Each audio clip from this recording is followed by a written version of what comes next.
जोहार नमस्कार। सफ़र 24 से मैं रंजन कुमार। 60-40 नए चलतों पर फिर से मानसून सत्र में सवाल जवाब हुआ। जी हाँ, 60-40 पर नियोजन नीति पर जो है एक बार फिर से स्पष्टीकरण आया सरकार की ओर से, और यह स्पष्टीकरण अंबा प्रसाद विधायक जो हैं उनके कारण आया है।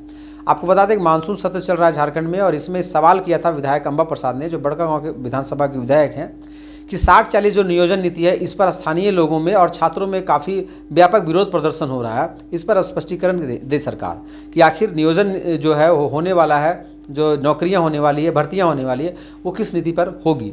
सरकार की ओर से जो जवाब आया वो चौंकाने वाला है। चौंकाने वाला नहीं कहिए, ये एज इट इज़ है जो पहले पेपर में आया था कि 60-40 का जो नियोजन नीति है उसी के आधार पर भर्तियां होंगी, जो भी सेवाएं और पदों पर भर्तियां होंगी उसी पर होगी। 40% अनारक्षित कोटे को और 60% आरक्षित कोटे को दिया जाएगा।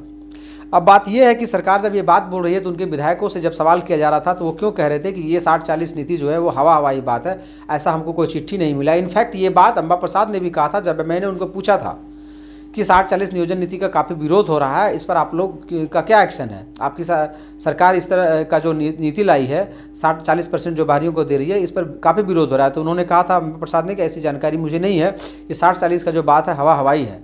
लेकिन वही अंबा प्रसाद ने आज ये क्लियर कर दिया कि 60-40 नियोजन हवाई नहीं है, बिल्कुल ये सही है, क्योंकि सरकार ने विधानसभा सत्र में, मानसून सत्र में ये क्लियर कर दिया इस बार कि 40% अनारक्षित कोटे से और 60% आरक्षित कोटे से भर्तियां होंगी। तो कुल मिला जुला करके अब ये जान लीजिए कि ये क्लियर हो गया है। और सरकार ने एक और कड़ा फैसला भी लिया है, क्या कि नियोजन नीति को लेकर के अगर कोई भी बवाल करते हैं, आंदोलन करते हैं, धमाल मचाते हैं तो उन्हें सीधा जेल में डाल दिया जाएगा, उनके ऊपर कड़ी कार्रवाई की जाएगी।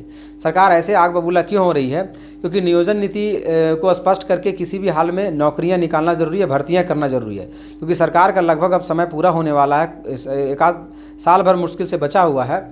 और आपको बता दें कि ऐसी स्थिति में अगर सरकार भर्तियां ताबड़तोड़ नहीं निकालती हैं तो वोट बैंक पे इनका असर पड़ेगा, राजनीतिक पे इनका असर पड़ेगा, अगला चुनाव में असर पड़ सकता है। तो इसलिए सरकार जो है वो चाहती है कि हम भर्तियां निकालें, बच्चों को जॉब दें, छात्रों को नौकरी दें, और फिर इस पर हम इसी मुद्दे पर फिर हम चुनाव में वोट मांगने जा सकते हैं। क्योंकि 1-1.5 साल कोरोना में बर्बाद हो गया, बीच में इधर नियोजन नीति का जो धमाल मचा, कोर्ट कचहरी, वो सारा कुछ में बर्बाद हो गया। तो कुल मिलाकर 4 साल के अंदर में नौकरियां नहीं निकल पाई है, लोगों को भर्तियां सही से नहीं मिल पाई है। तो सरकार इन किन प्रकार ने किसी प्रकार से चाह रही है, चाहे जो भी नियोजन नीति हो, भर्तियां हमको निकालना है, लोगों को ही भरना है। लेकिन सरकार का ये निर्णय है कि जो नियोजन नीति पर बवाल करेगा, जो इसमें विरोध प्रदर्शन करेगा, जो सवाल खड़ा करेगा, उन्हें जेल में डाला जाएगा, उसके ऊपर कार्रवाई की जाएगी। ये गलत है, क्योंकि आप नीति बना रहे हैं, आपका ये काम है, लेकिन विरोध करने वालों का भी काम विरोध करना है, क्योंकि अगर उनको आपकी नीति पसंद नहीं आती तो विरोध करेंगे। जाहिर सी बात है, जरूरी नहीं है कि आप जो नीति बना रहे हैं वो लोगों को पसंद ही है।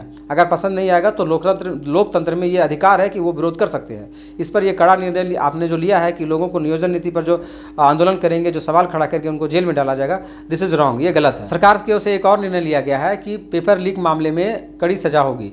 जो कोई जो एग्ज़ाम होता है उसमें जो पेपर लीक करने में जो पकड़े जाएंगे या फिर चोरी करने में पकड़े जाएंगे, उसके ऊपर बड़ा ही हार्ड फैसला लिया सरकार ने कि 2 करोड़ का जुर्माना और आजीवन कारावास तक का प्रावधान रखा गया है।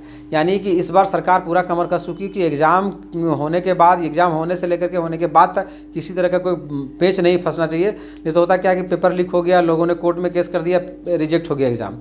अब क्या हुआ, इतना मेहनत सारा बेकार हो गया, एग्ज़ाम हुआ, उसका रिजल्ट नहीं आ पाया, भर्तियां नहीं हो पाई, सरकार के ऊपर किरकिरी होती है। तो सरकार ने इस बार पेपर लीक करने वालों पर कड़ी कार्रवाई करने का मन बना लिया है। जो चोरी चकारी करते पाएंगे उसके ऊपर भी मन बना लिया है। तो ये तो खैर सही चीज़ है, ये गलत होता था। लेकिन बाकी और चीज़ें जो हैं, जो स्थानीय नीति को लेकर के सरकार का जो बयान है कि इस पर कोई बवाल करेगा, आंदोलन करेगा, आवाज़ उठाएगा तो उसके ऊपर कार्रवाई होगी, और 1932 के आधार पर स्थानीय नीति और नियोजन नीति नहीं हो सकता है।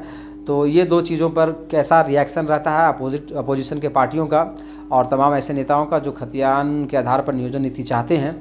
और खासकर टाइगर जयराम महतो की पार्टी पर विशेष ध्यान होगा, क्योंकि ये जो इस बात को है काफ़ी आक्रामकता से उठा रहे हैं और इनका यही एक ध्येय ही था मुख्य रूप से। हालांकि आपको बता दें कि अंबा प्रसाद ने बहुत सही सवाल उठाया है विधानसभा में, और अंतिम समय में जब एग्ज़ाम होने वाले हैं, भर्तियाँ निकलने वाली है, तो ऐसे में ये क्लैरिटी बच्चों तक, छात्रों तक पहुँच चुका है कि हाँ, 60-40 के हिसाब से ही अब एग्ज़ाम की तैयारी करनी होगी।